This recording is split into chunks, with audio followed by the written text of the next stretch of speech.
This is my 2003 Triumph Bonneville. It's the Hinckley 790 model with carburetors and an oil cooler, and today I'm changing the front brake disc. I went out on the bike on the weekend and I thought the braking effort was reduced, and when I came back I looked at the disc and it's got a groove in it that it didn't have in it before. So either this has just come to the end of its life because it's 23 years old, or I picked up a stone and I've damaged the disc. Either way, it's time to put on a new disc. Because it's been raining so much and the roads are so dirty, the bike is pretty dirty, but it's actually covered in protectant, so it's not on the metal.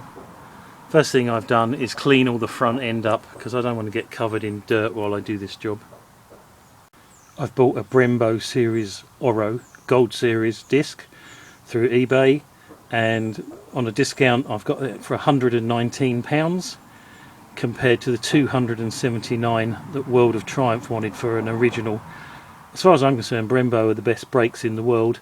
They're on my BMW, they're on my Sax, they're probably on this, but they're just not branded. One of the first things I did when I bought this bike was put a main stand on it, which is going to make it so much easier to remove the front wheel. Just need to undo everything and then lift the front of the bike up with a jack. I'm going to take the brake caliper off first, and then that's just these two bolts, and that means that when I put it back together, obviously the new disc is thicker than the old one. I can have wiggled this so that it's given a bigger clearance. This is a 12mm socket, and because it wasn't that long ago that I took it off, it's actually really easy to undo. I can actually do it with one hand, and that's because I carefully copper eased it before it went back on.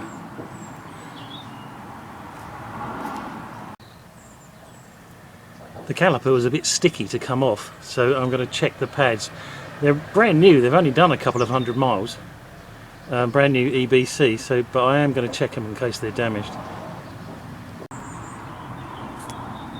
I've cable tied the caliper back out of the way just so it doesn't bang on anything and scratch the paint. You need a 24mm socket to take this one off. I've never taken the front wheel off on this bike. I've had it for about 3,000 miles in 3 years. But the people who had it before maintained it really well, and this undid really smoothly. So I've taken the nut off. And also there's a washer in there that's recessed, so I've taken it out with this little pick.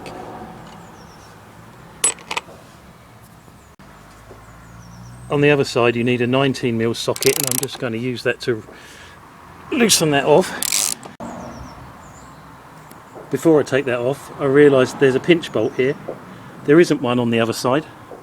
You would have thought there would have been one on both sides. So I just need to undo that first. So you need a 6mm Allen key, and hopefully that should just, oh nice, just slowly undo. Oh, that was easy. Again, good maintenance by the previous owner.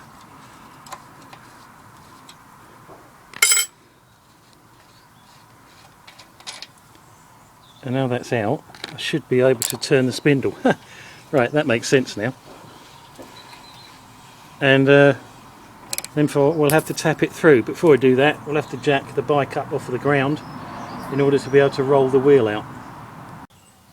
I've put a thick offcut of wood across the frame to evenly spread the weight, and then I just need to gently jack this up because I do not want it to roll off the stand.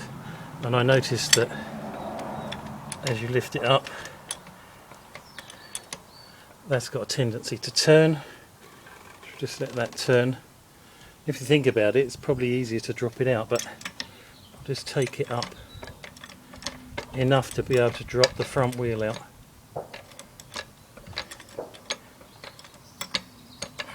That should be enough.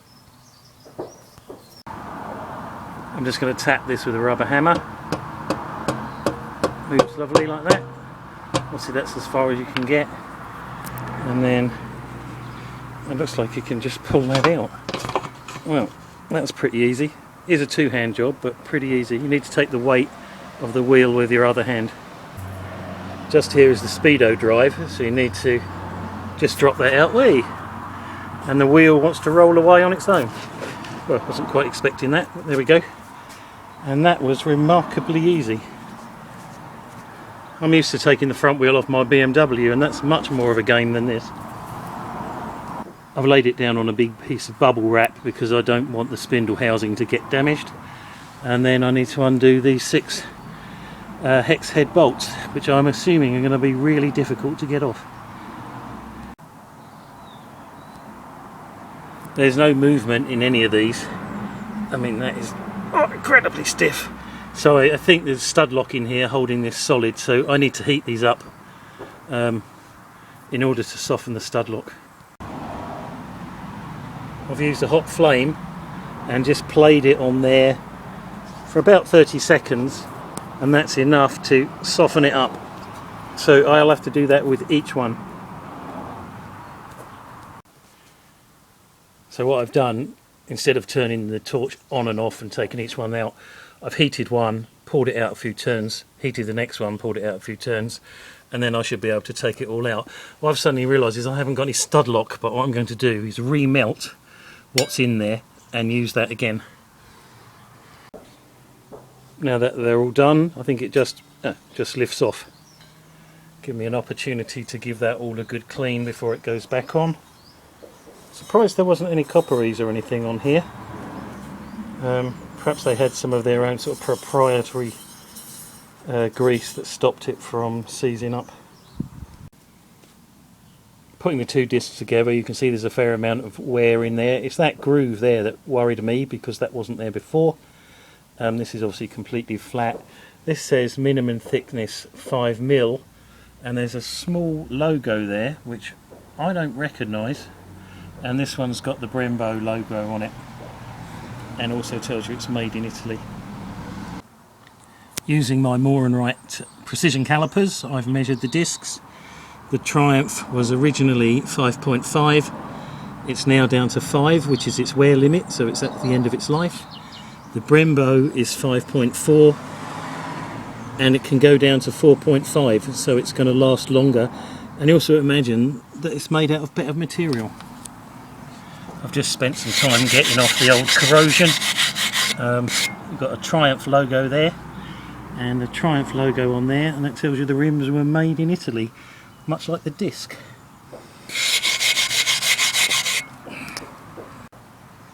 Before I put the new disc on, I've just smeared all the surfaces with copperies. This will help prevent corrosion and make sure you get a good tight fit,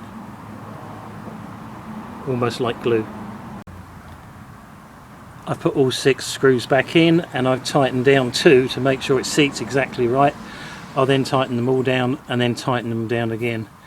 If you was a professional mechanic, you'd have some kind of torque setting. I'm just doing it as tough as I can do it by hand. Before I put the wheel back on, I'm just going to clean up here inside the mudguard. Just wash that all out and clean the inside of the front forks.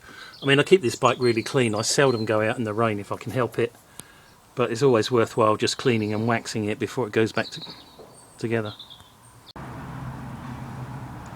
I've wiped the mudguard off and I've covered it with some of this protectant, and I'll just give it a quick wipe down before I start putting it back together. What you need to make sure is that all these surfaces are nicely greased. There's a hole there, dirt can get in there, that wants to be cleaned out, look. And a bit of copperies or something put in there. When you're putting it back on, make sure that this spacer hasn't fallen out. That needs to be nicely greased as well. You have to match up the speedo drive. If you look here, there's 2 little hooks, and then if you look in here, there's 2 rebates. And you have to make sure that they mate correctly, otherwise your speedo won't work. This is a little trick if you're doing it on your own, because you have to hold this into place, lift the wheel up and then put a narrow socket through there so it's holding it in place, and then you can go to the other side and put the spindle and then push it right through.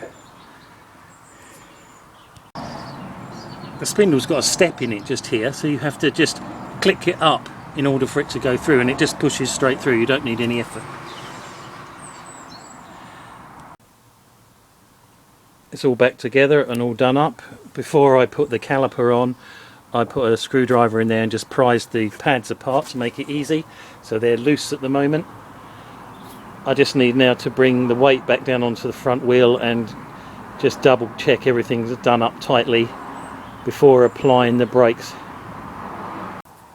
Actually, why it's up off the front wheel like that is a good opportunity to test the head bearings, and mine are just beautiful. They move so nicely. I've given the handbrake a good squeeze, so that's nice and solid. I've also adjusted the automatic distance because I found this was too far away, so I've now adjusted it closer. That's really lovely and solid. I put a new piston in this not long ago and it's got new pads, so it's practically a new system now.